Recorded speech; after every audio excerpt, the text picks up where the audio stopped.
Quand on pense au métier de la sécurité, l'image qui vient tout de suite, c'est souvent celle de l'agent. Posté devant un bâtiment ou au milieu d'un concert, c'est la partie visible, on va dire. Oui, c'est l'image d'Épinal, tout à fait. Mais justement, qui est dans la tour de contrôle? Qui conçoit le plan? Qui dirige les équipes? Qui négocie avec le client? Qui parle à la police en cas de problème? C'est exactement l'angle de ce BTS. Le BTS, Management Opérationnel de la Sécurité. On ne parle pas du tout de former des agents de terrain. Mais bien leur manager. Voilà, le cerveau derrière les opérations. Il faut vraiment voir ce métier comme un triptyque. D'un côté, il y a la stratégie, donc anticiper, planifier. Au centre, l'humain, diriger son équipe. Et de l'autre, le partenariat. Le client, les forces de l'ordre. C'est ça. C'est vraiment un rôle de pivot. Justement, pour y voir plus clair, on va s'appuyer sur le document officiel, le référentiel de ce BTS. Il organise le métier en 4 grands pôles de compétences. Oui, les 4 pièces maîtresses du puzzle. C'est une bonne image. Et pour que ce soit encore plus parlant, je propose qu'on prenne un exemple qui nous suivra tout au long de l'échange. Imaginons qu'on nous confie la sécurité d'un match de foot à très haute tension. Ah oui, excellente idée. Un stade de 50 000 personnes, c'est un cas d'école parfait. On va y retrouver toutes les facettes du métier. Alors allons-y. Le premier pôle, c'est la préparation et mise en œuvre d'une prestation de sécurité. Le nom est un peu formel, mais si on reprend notre match, c'est la phase où on est un peu un stratège avant la bataille, c'est ça? Exactement. Des semaines, voire des mois avant le coup d'envoi, le travail commence. La toute première étape, c'est ce qu'on appelle la veille. La veille. C'est-à-dire? Le manager doit être au courant de tout. Une nouvelle loi sur la palpation, une nouvelle technologie de caméra thermique, Ah oui, pour détecter des fumigènes, par exemple. voilà, ou un nouveau type de tourniquet plus efficace. Le savoir doit être constamment à jour. Et ensuite, on passe au diagnostic des risques pour notre match. Et là, pour un match de foot, la liste doit être longue. Oh que oui. On ne parle pas que du risque d'invasion de terrain, on parle des mouvements de foule aux entrées, du risque d'introduction d'objets dangereux, des tensions entre supporters, du risque d'un malaise cardiaque en tribune. Chaque zone du stade a ses propres vulnérabilités. Il faut cartographier tout ça. Une fois qu'on a cette carte des risques, on passe à la conception. On sort la calculatrice, j'imagine. Toujours. Le client, le club de foot, donne un cahier des charges et un budget. Le défi, c'est de proposer le dispositif le plus sûr possible, tout en restant dans les clous financièrement. Et ça se traduit par quoi concrètement? Par un dossier de sécurité ultra détaillé, qui sera soumis à la préfecture pour validation. C'est la partition de la soirée. Tout y est écrit. Le nombre d'agents par tribune, le protocole d'évacuation en cas d'incendie? Tout. Et on n'oublie pas des détails comme la conformité au RGPD pour la vidéosurveillance. La moindre faille dans ce plan peut avoir des conséquences désastreuses le jour J. D'accord. La partition est écrite, le plan est validé. Mais une partition, ça ne se joue pas tout seul. On en arrive au deuxième pôle, le management des ressources humaines. Le cœur du réacteur. Un plan, aussi brillant soit-il, ne vaut rien sans une équipe compétente et motivée pour l'exécuter. Et là, j'imagine que les imprévus sont la norme. Tout le temps. Reprenons notre match. La veille de l'événement, vous avez 3 agents qui se déclarent malades. Aïe. Le manager doit immédiatement trouver des remplaçants fiables, vérifier en urgence que leurs cartes professionnelles sont à jour et s'assurer qu'ils auront le briefing complet. C'est ça la gestion RH sous pression. Et au-delà de ces coups de chaud, il y a le quotidien. Comment on fait pour garder une équipe vigilante pendant des heures dans un environnement aussi bruyant?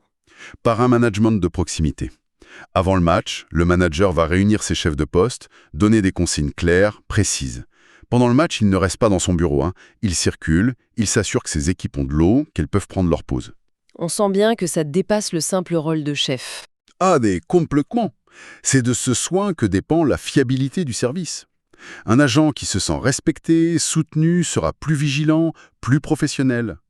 Le manager est aussi là pour gérer les conflits, mener les entretiens annuels, identifier les potentiels. C'est un constructeur d'équipe. C'est le mot. La grande différence avec un manager dans le commerce, par exemple, c'est que l'enjeu ici, ce n'est pas le chiffre d'affaires. Une erreur de management peut créer une faille de sécurité qui met des vies en danger. La responsabilité est immense. On a donc un stratège qui a conçu le plan, un chef d'équipe qui a mobilisé les troupes, et tout ça, c'est au service de quelqu'un, le client. C'est le troisième pôle, la gestion de la relation client, Oui, et là, on touche à un équilibre qui est parfois très délicat. parce qu'il y a un risque de conflit d'intérêts. On est tenté de tout promettre au client pour remporter le contrat. C'est exactement le piège à éviter. Le manager doit avoir une fibre commerciale, c'est certain. Il participe à l'élaboration de l'offre, au calcul des coûts. Mais une fois le contrat signé, il devient le garant de la faisabilité sur le terrain. Donnons un exemple. Notre match. 1 heure avant le coup d'envoi, le président du club appelle notre manager. Une personnalité politique vient d'arriver à l'improviste. Il exige 3 agents pour sa protection rapprochée. Que se passe-t-il? Voilà, l'exemple parfait. Le mauvais manager, il dit oui tout de suite pour faire plaisir au client. Et il dégarnit une porte d'entrée, créant une faille dans le dispositif. Et le bon manager? Le bon manager analyse en quelques secondes. Il explique au client « je comprends l'urgence ». Par contre, redéployer ces 3 agents va affaiblir le contrôle au secteur H. Je peux le faire, mais je dois vous signaler que nous ne respectons plus le plan validé et que cela engage votre responsabilité. Une autre solution serait de... C'est de la négociation en temps réel, en fait. Exactement. Il ne s'agit pas de dire non, mais de proposer des solutions en rappelant le cadre légal et les conséquences. Le manager protège son équipe des demandes déraisonnables et il protège son client de lui-même, parfois. C'est une relation de partenaire, pas de simple exécutant. C'est tout l'enjeu de ce pôle. On arrive au dernier pilier, celui qui connecte tout ça à l'extérieur, la participation à la sécurité globale. Un concept qui semble dire que la sécurité privée n'est pas une île déserte. Elle est tout le contraire. La sécurité globale, c'est la reconnaissance que la sûreté d'un pays repose sur la coopération entre les acteurs privés et les forces publiques. La police, la gendarmerie, les pompiers. Le SDAI, la préfecture, ce sont des partenaires du quotidien. Et le manager doit cultiver ces relations bien avant qu'une crise ne survienne. Revenons une dernière fois à notre match. On est à la 75e minute. Une bagarre éclate dans une tribune. Comment ce 4e pôle se manifeste? C'est le moment de vérité. L'équipe du manager est la première à intervenir, pour essayer d'isoler les fauteurs de troubles et protéger les autres spectateurs. Simultanément, le manager, depuis son poste de commandement, est en ligne directe avec l'officier de police référent du stade. Il n'est pas en train de se substituer à la police, donc. Surtout pas. Son rôle est de préparer leur intervention. Il leur donne une situation précise, localisation, tribune B, 10 individus impliqués, mes équipes sont en train de créer un cordon, on a besoin de votre renfort. Il facilite leur arrivée, leur indique les meilleurs accès.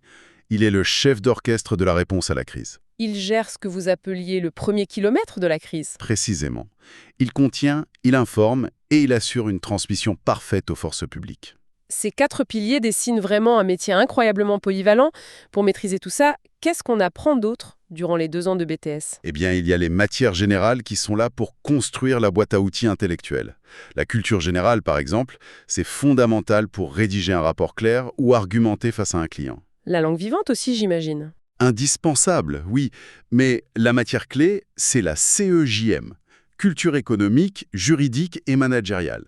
C'est là qu'on apprend à déchiffrer un contrat de travail, à comprendre un bilan, à analyser la concurrence. C'est le socle qui permet de prendre des décisions éclairées. Et la pratique, elle a quelle place? Elle est centrale. Le référentiel impose 14 semaines de stage obligatoire sur les 2 ans. C'est non négociable. C'est l'occasion de se frotter à la réalité, de gérer son premier planning compliqué. C'est là que la théorie prend tout son sens. La question que tout le monde se pose. Une fois le diplôme en poche, quels sont les métiers qui s'ouvrent concrètement? Les débouchés sont très directs. En début de carrière, on trouve des postes comme chef de site. Là, on est les patrons de la sécurité pour un seul gros client, un centre commercial par exemple. D'accord. Il y a aussi chef de secteur, un rôle très mobile. Votre bureau, c'est votre voiture. Vous allez d'un site à l'autre pour contrôler les équipes, parler aux clients. On peut aussi citer des postes plus spécialisés comme superviseur aéroportuaire. Et avec de l'expérience, on peut évoluer vers quoi? L'évolution est assez rapide pour les bons éléments.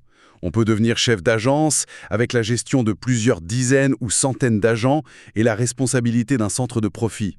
Et il ne faut surtout pas oublier la passerelle vers la fonction publique. Ah oui? Ce BTS est une excellente préparation pour les concours d'officiers de police, de gendarmerie, de l'administration pénitentiaire. Les compétences en management de crise y sont très recherchées. En somme, ce qu'on découvre en plongeant dans ce référentiel, c'est que le BTS MOS est bien moins une formation sur la sécurité qu'une formation sur le management, mais appliquée à un secteur à très haut risque. C'est tout à fait ça. C'est un diplôme pour ceux qui aiment résoudre des problèmes complexes, qui n'ont pas peur des responsabilités et qui comprennent que la technologie est un outil, mais que la clé, au final, c'est l'humain. Absolument. Et pour conclure, je voudrais proposer une pensée d'ouverture. Les documents du BTS intègrent déjà des notions comme la cybersécurité ou les plans de continuité d'activité. La menace n'est plus seulement physique. Exactement. La question que le manager de demain doit se poser n'est plus seulement comment protéger ce bâtiment, mais comment garantir la résilience de toute une organisation face à n'importe quelle crise, qu'elle soit une inondation, une cyberattaque ou une pandémie. Le futur manager en sécurité sera, avant toute chose, un gestionnaire de la résilience. Vous avez tout résumé. C'est le grand défi à venir. Merci beaucoup pour cet éclairage. Nous remercions les auditeurs pour leur écoute. Ils peuvent retrouver d'autres présentations de formation sur le podcast Choisis ta formation et ton métier et sur la chaîne YouTube Choisis ta formation et ton métier.